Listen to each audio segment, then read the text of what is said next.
Olá, caros amigos, caros irmãos, sejam muito bem-vindos a mais um estudo pelo Grupo Espírita Fraternidade. Hoje o nosso tema, ainda estamos estudando o livro Cartas e Crônicas, e o nosso tema, portanto, é o capítulo 29 dessa obra, que é psicografada pelo Espírito Irmão X, que é pseudônimo de Humberto de Campos, o mentor espiritual do Grupo Espírita Fraternidade, e psicografia de Chico Xavier, né? Então, o capítulo 29 tem como título Bichinhos. É um título interessante, mas logo vai ficar claro o significado e a importância dele. Então, vamos ao texto. Declara-se você esgotado pelos conflitos internos da instituição espírita de que se fez devotado servidor e revela-se faminto de uma solução para os problemas que lhe atormentam a antiga casa de fé.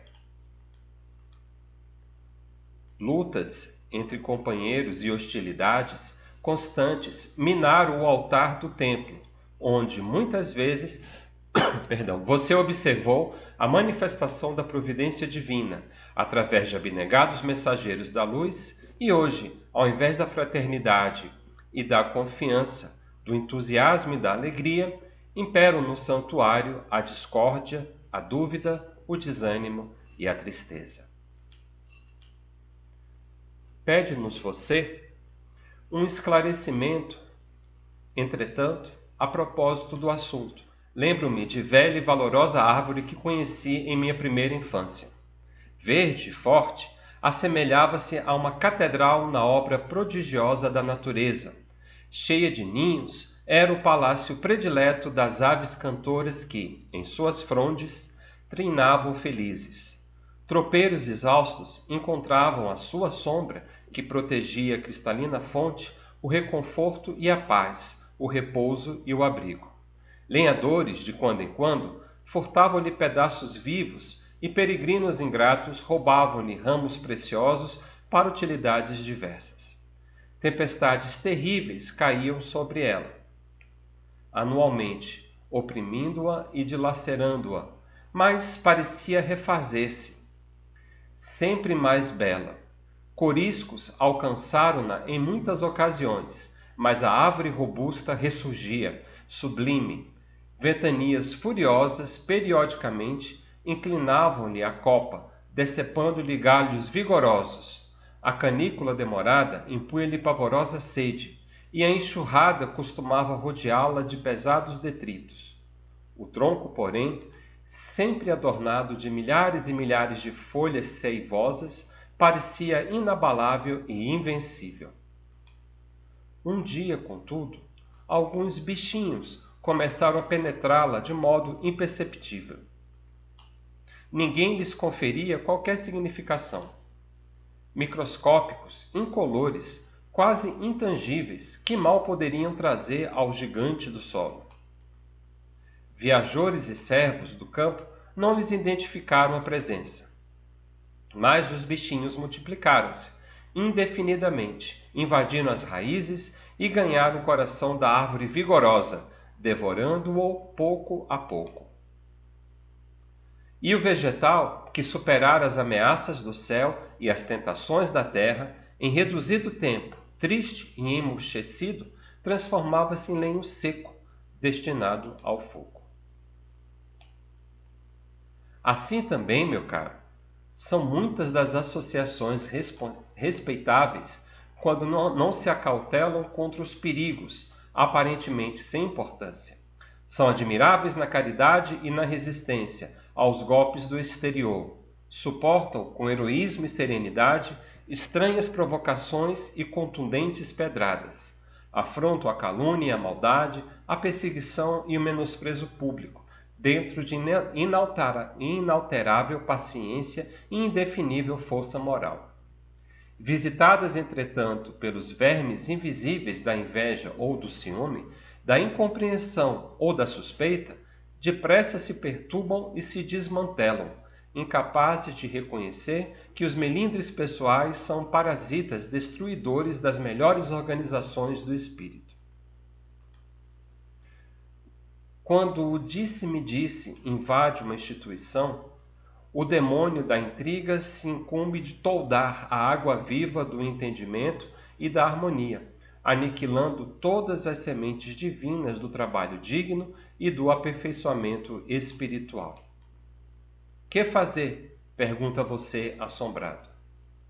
Dentro da minha nova condição, apenas conheço um remédio: nossa adaptação individual e coletiva à prática real do Evangelho do Cristo. Contra os corrosivos bichinhos do egoísmo degradante, usemos os antissépticos da Boa Nova. Se alguém quiser alcançar comigo a luz divina da ressurreição, disse o Senhor, negue a si mesmo, tome a cruz dos próprios deveres cada dia e siga os meus passos. Quando pudermos realizar essa caminhada, com esquecimento de nossas caruchosas suscetibilidades, estaremos fora do alcance dos sinistros micróbios da treva, imunizados e tranquilos em nosso próprio coração. Então, tá aí. Esse foi o nosso texto, bem interessante, né? Porque, vejam, irmão X, Humberto de Campos, faz uma analogia interessante, né, entre a solidez, a robustez, né, o grande porte, que inclusive muitas casas espíritas têm, e da sua capacidade de enfrentar as ameaças exteriores. Porém, comparando com essa árvore, né, que suporta tantas intempéries e tantas agressões, ela tem um ponto fraco, ela tem uma forma onde é mais difícil ela resistir, que é quando ela lida com seus inimigos internos, especialmente os inimigos, na sua maioria assim o são, involuntários, ou seja, aqueles que frequentam a casa espírita e têm consigo mesmo, com a sua consciência, que buscam fazer o melhor trabalho, que buscam, com seus esforços, com seu cuidado, com o seu zelo, contribuir para o crescimento, para o fortalecimento daquela obra na casa espírita. Só que sem perceber que muitas vezes a sua ação ela é uma ação deletéria. Porque o que acontece? Tem-se uma frase que diz que o primeiro passo é nós entrarmos no Espiritismo e que o segundo passo, ou o segundo grande marco nessa jornada, é o Espiritismo entrar dentro de nós. Então, muitos buscam a casa espírita, inclusive na condição de trabalhadores, mas o Espiritismo não entrou dentro delas ainda. Então, trazem consigo as nossas imperfeições que todos temos, mas sem perceber que elas transbordam a nossa fronteira íntima e extravasam nas nossas ações, nas nossas palavras, nas nossas atitudes dentro da casa espírita. E aí elas se comportam como esse caruncho, como esses bichinhos, que ele coloca um termo engraçado, bichinhos, microscópicos, né? Porque somos né? Mas com grande poder destruidor, porque mina a obra, destrói a obra por dentro, justamente aonde ela deveria ser reforçada.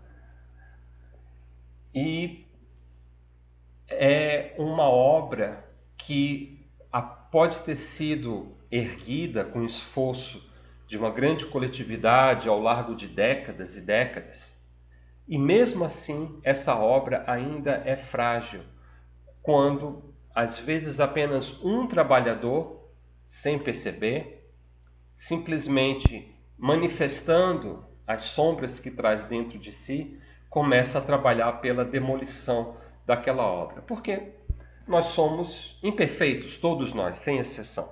O que não quer dizer que não sejamos úteis para a obra do Cristo. Lembremos-nos que os seus 12 apóstolos, né, que formavam o núcleo mais próximo, mais íntimo de Jesus, eram homens também igualmente imperfeitos. Pedro tinha um temperamento difícil. Paulo foi o primeiro perseguidor dos cristãos, embora não esteja nesse grupo dos 12, mas nós temos ele na conta, né, de um grande apóstolo, porque afinal foi o propagador do cristianismo para além das fronteiras da Judéia, né? Mas todos eles tinham as suas dificuldades, as suas limitações, os seus defeitos, as suas imperfeições, e nem por isso deixaram de ser valorosos no trabalho da edificação da Casa do Caminho e das primeiras frentes de divulgação, de propagação da Boa Nova, do Evangelho de Jesus e da sua continuidade. Também nós, apesar das nossas imperfeições, podemos dar uma valorosa contribuição para o erguimento, né, ou a continuidade da obra da nossa casa espírita. Porém, precisamos estar muito atentos ao nosso lado sombrio, às arestas que ainda trazemos dentro de nós. Não nos esqueçamos, mesmo que tenhamos posições de destaque na casa espírita, que sejamos um diretor do departamento de divulgação doutrinária, ou de assistência social, ou um secretário, um palestrante, ou um médium, ou enfim, né? Porque no fundo, somos pessoas imperfeitas que, apesar das nossas imperfeições, nos esforçamos para ofertar o nosso melhor. Então esse precisa ser o propósito, pautado na humildade, na solidariedade, na benevolência, na tolerância, que sabemos bem que é uma virtude muito difícil de conseguirmos conquistar em sua plenitude, né? Porque sempre vai ter momentos onde não vamos aceitar a opinião daquele que divide a obra conosco, que vamos ter uma menor dose de paciência com determinada característica da imperfeição do outro e assim por diante. Então, essa tolerância, essa benevolência precisam estar sempre presentes em conjunto com a humildade e com a devoção ao trabalho maior que ali fazemos, né?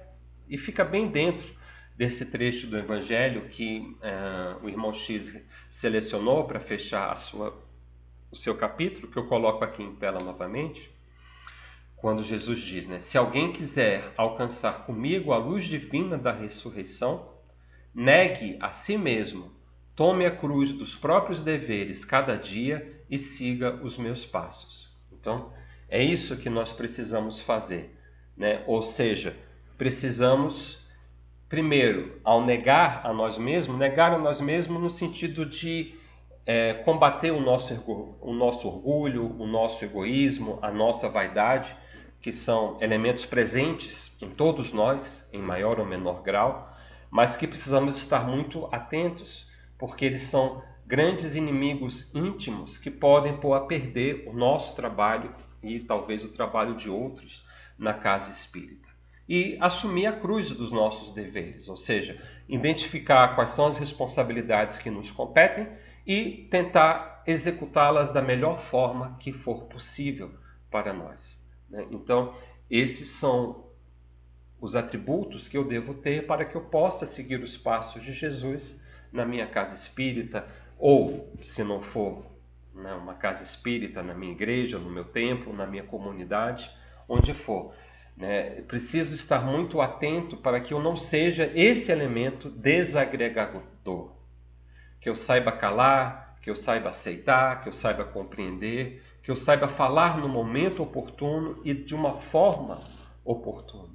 Porque muitas vezes achamos que estamos, por termos talvez um entendimento um pouco melhor, por termos um esclarecimento que o nosso colega, o nosso irmão talvez não tenha sobre um determinado ponto, então nos sentimos senhores da verdade e com o direito de esfregá-la na cara dos nossos irmãos, dos nossos colegas, dos nossos companheiros de trabalho. E mesmo a mais bela verdade, atirada com força contra o outro, machuca, ao invés de iluminar, de esclarecer e de orientar. Então também é necessário termos esse cuidado com a palavra, para que da nossa boca saia luz e não trevas, e não petardos, flechas, disparos de ódio que vão causar no outro irritação, indisposição conosco. Então, são todas aquelas características que são necessárias, né? Hoje em dia tem-se até um termo interessante no mundo corporativo, que chamam-se de soft skills, né? Que nós temos as hard skills, que são a habilidade técnica, o conhecimento técnico, no nosso caso, o conhecimento doutrinário, né? Eu posso saber citar questões do Livro dos Espíritos pelo número, fazer referências específicas e precisas às obras de Allan Kardec, citar trechos de João, tudo conhecimento técnico. Posso ser um excelente monitor do estudo sistematizado da doutrina espírita, conhecimento técnico, hard skill. Mas esse conhecimento sem as soft skills, que são justamente essas habilidades sociais de nos relacionarmos com o outro, vai ser de pouca serventia, né?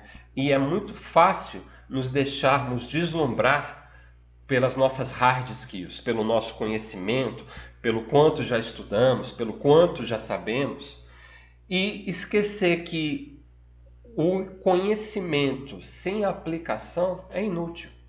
E a aplicação do conhecimento espírita tem como base uma palavra, que está inclusive muito bem expressa em um dos capítulos do Evangelho segundo o Espiritismo.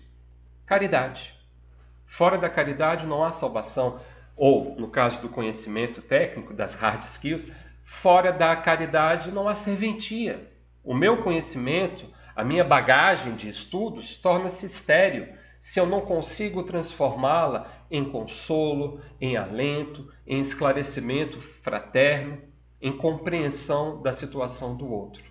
Então, essas soft skills, essas habilidades de benevolência, tolerância, compreensão, empatia e todas elas, saber ouvir, né, é o que muitos falam hoje em dia, uma outra habilidade muito valorizada, que é a escuta ativa, né? Ou seja, você ouvir doando-se por completo, tentando compreender realmente o que o nosso interlocutor, aquele que fala conosco, sente. Eu não preciso nem concordar, na verdade, com o que ele fala, mas eu preciso ser capaz de compreender o que ele fala e por que ele fala, né? Quais são os sentimentos que movem ele, qual é a compreensão que ele tem daquele assunto, daquele ponto de vista. Ouvir o outro não pensando em que resposta eu vou dar, que é o que a gente costuma fazer, né? A gente tem esse péssimo defeito de ouvir o outro já buscando utilizar as palavras dele para reforçar o meu argumento que vai se contrapor ao que ele disse. Isso não é ouvir, isso não é nem argumentar, na verdade. Não é dialogar, é você querer superar o outro, vencer o outro, impondo a sua opinião, que mesmo que ela esteja correta, dificilmente será aceita pelo outro se for colocada dessa forma.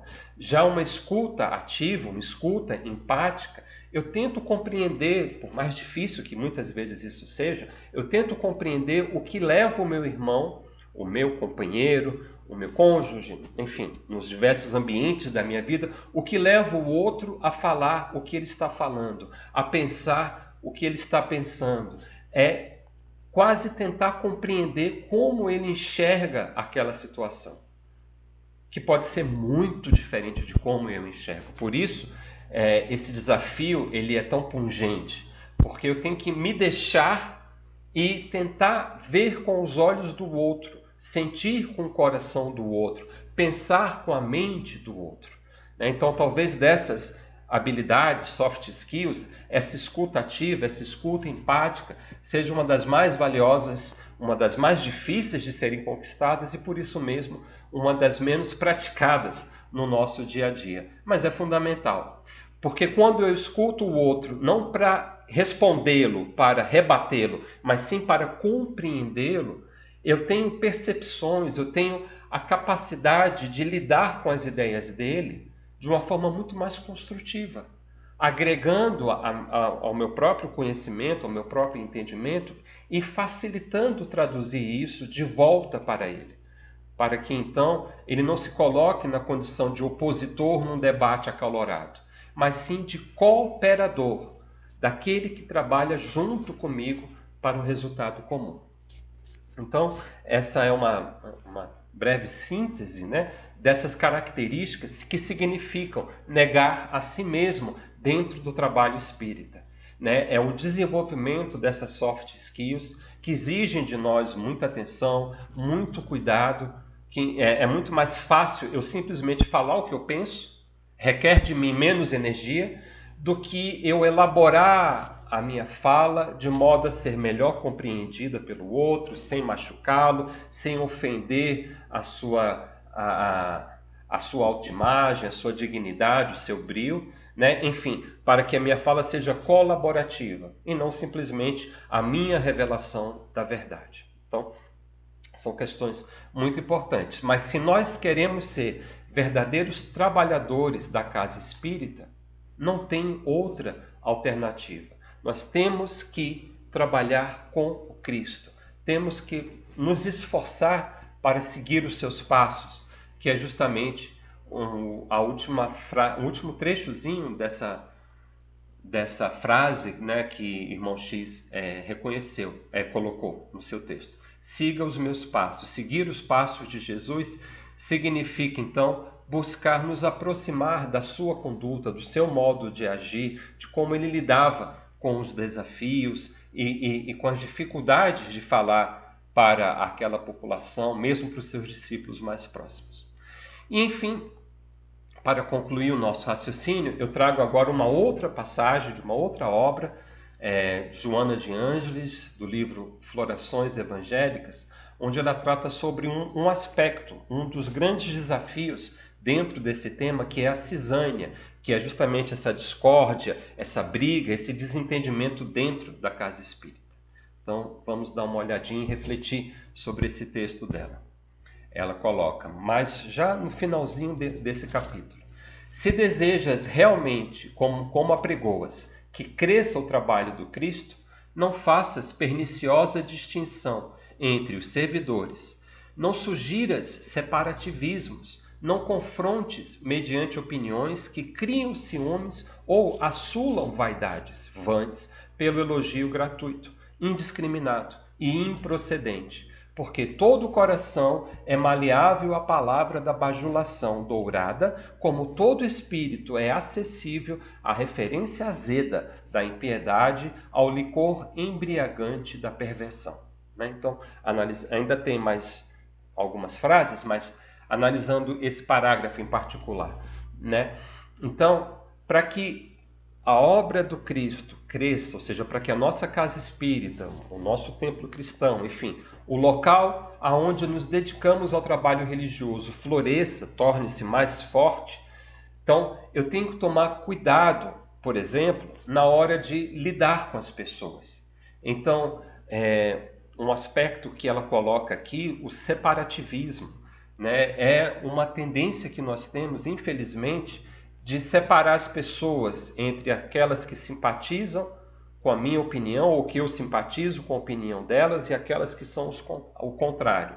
Aquelas que eu admiro e aquelas que eu não tenho paciência. Então, as primeiras eu vou adoçar a sua vaidade, utilizando aí elogios, que muitas vezes nem são tão verdadeiros assim, né? Como a gente fala, né, no português do dia a dia, né? Puxando o saco, porque eu tenho interesse, ou porque pelo separativismo eu me identifico com elas, né? E com os demais eu vou indiscriminar, né? Eu vou ter sempre palavras de crítica, eu nunca vou concordar e assim por diante, porque as pessoas, elas reagem àquilo que nós falamos, tanto ao que falamos de forma positiva, quanto também ao que falamos de forma negativa, né? Então, tanto a bajulação, como também a crítica improcedente, indiscriminada e assim por diante. Então, precisamos estar muito atentos ao uso da palavra, às nossas atitudes, como nos portamos,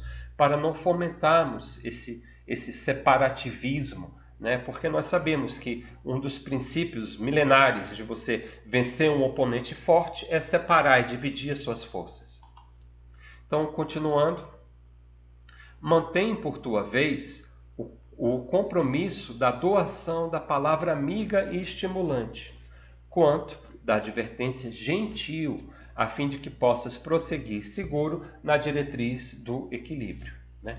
Então, o que ela propõe aqui é que, como eu já vinha comentando antes, né, das soft skills, etc., que nós saibamos utilizar a palavra. Então, tem horas que nós precisaremos, de fato, advertir ou fazer uma crítica, né, ao trabalho, ao rumo que determinada ação está tomando, né? É nosso dever, inclusive, né? Porque a vantagem da coletividade é que, por ser formada por entendimentos, opiniões e visões diferentes, é um arranjo onde o todo soma, porque enquanto talvez a maioria não veja um determinado problema, um sendo capaz de ver, alerta os demais. Mas é a forma como nós fazemos isso, que eu já comentei antes, né? Então, uma advertência gentil, porque a ideia de uma advertência ou de uma crítica não é destruir o outro, não é desmerecer o trabalho, mas sim é dar a nossa contribuição de acordo com aquilo que acreditamos, aquilo que entendemos,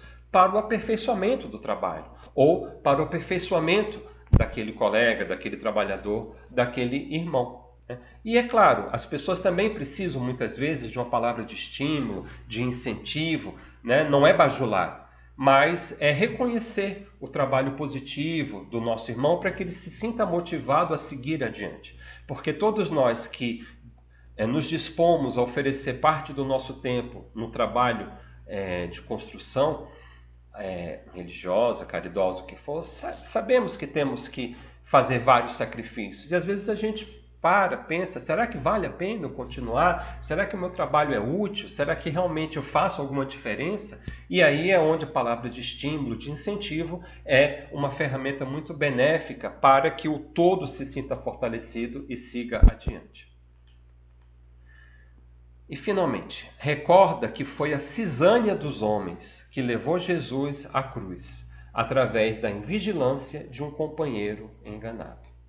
Então, é justamente essa questão, né, que ela está, inclusive, lidando bastante nesse capítulo 35, com a questão da cisânia, dessas brigas, dessas divergências, desses separativismos, onde eu quero fazer prevalecer a minha opinião e não respeito a opinião do outro. É o caso de Judas. Judas tinha uma visão de Jesus muito própria. Judas via, não que Judas não amasse Jesus, amava Jesus como os outros, mas na visão de Judas, Jesus tinha que ser um líder guerreiro, um líder político. Então Judas queria um Jesus político. Ele não aceitava que a missão de Jesus fosse uma missão divina, fosse uma missão religiosa, aonde o reino dos céus não seria tomado pela força da espada, e sim pelo coração dos homens. Então, se a gente olhar os evangelhos, por mais de uma vez há um embate entre essa visão de Judas, onde ele meio que instiga o Cristo a ter uma postura mais enérgica, mais política, mais guerreira, e Jesus o adverte, dizendo que esse não é o propósito dele.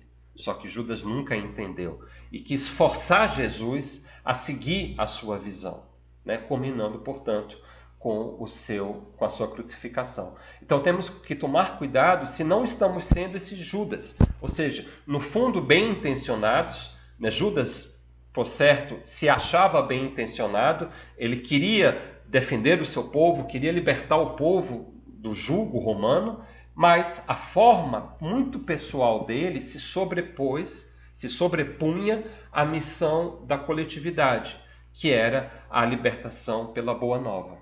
Então, será que as nossas opiniões, as nossas crenças, o nosso modo de enxergar a vida e a casa espírita, o templo que a gente frequenta, não está sendo, na verdade, apenas a expressão do nosso personalismo, do nosso egoísmo, do nosso orgulho, tentando ser imposto aos demais?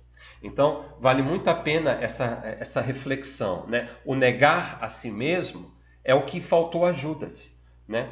É justamente aceitar uma outra missão, uma outra proposta, que, se refletida, é fácil perceber como ela é superior, como gera mais frutos, como traz muito mais benefícios para o todo. Então, não há problema nenhum em corrigir as minhas ideias se as ideias que eu assumo são melhores, são mais positivas, trarão maior ganho para o todo, para a coletividade onde eu trabalho. Bom, então essas foram as nossas reflexões acerca do capítulo 35, do capítulo 29, do livro Cartas e Crônicas, do Irmão X. Espero que elas possam ter sido úteis e agradeço a todos que acompanharam esse vídeo até aqui e os convido para, no mês seguinte, em março, primeira terça-feira de março, estarmos juntos novamente refletindo sobre lições e sobre aspectos tão importantes para o nosso crescimento, para a nossa melhoria espiritual e moral. Muito obrigado novamente e que Jesus esteja conosco, inspirando-nos o coração e a mente para que possamos, aprendendo com Ele, nos tornarmos melhores a cada dia. Que assim seja. Até a próxima.